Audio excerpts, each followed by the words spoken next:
Bonjour, chers amateurs de finances. Le temps, c'est de l'argent, pas vrai?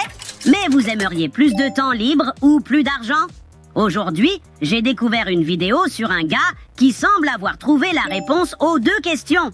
Écoutez bien, je travaille probablement 5 à 10 heures par semaine et je ne le fais pas exprès. C'est juste que je peux faire le nécessaire en ce laps de temps. Dans ce cas, il devrait te donner plus de travail.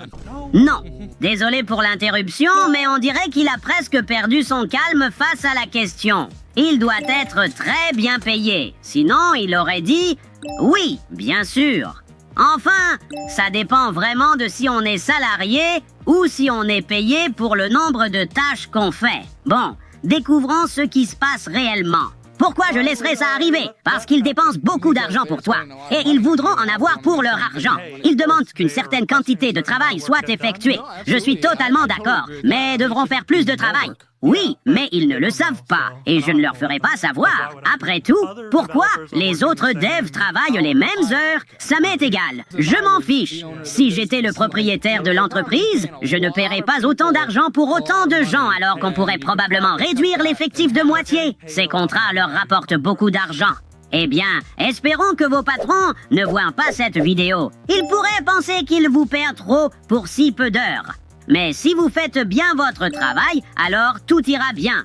Alors, les amis, qu'est-ce qui compte? La productivité ou le temps de travail?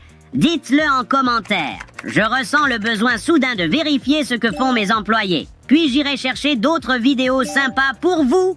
Alors ne manquez pas ça. À la prochaine et rappelez-vous, les hamsters sont puissants. Un pour tous et tous pour un. Au revoir.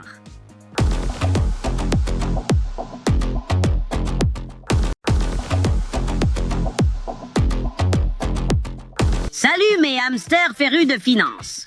En gravissant l'échelle financière, on apprend les subtilités des marchés et maîtrisons progressivement les rouages de différentes économies. Mais si je vous disais que la vraie clé était la simplicité? Je suis tombé sur une vidéo géniale qui montre que simplifier n'est pas toujours une mauvaise chose. Allons la découvrir.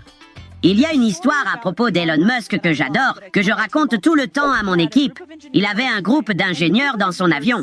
Ce groupe lui a dit que le changement qu'il devait faire dans l'entreprise allait leur prendre 6 mois ou 1 an à mettre en œuvre. Et Elon a dit, faites demi-tour, on va directement au centre de stockage et on va résoudre le problème en 24 heures.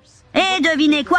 Ils l'ont fait. On complique les choses plus que nécessaire parce que cela nous fait paraître indispensable. Et donc, je veux que vous réfléchissiez à cette idée. Où dans ma vie puis-je rendre les choses qui semblent complexes beaucoup plus simples?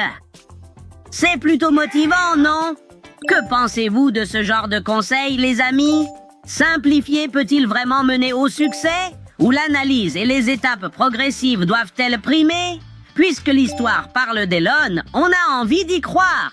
Je veux dire, qui peut contester son succès?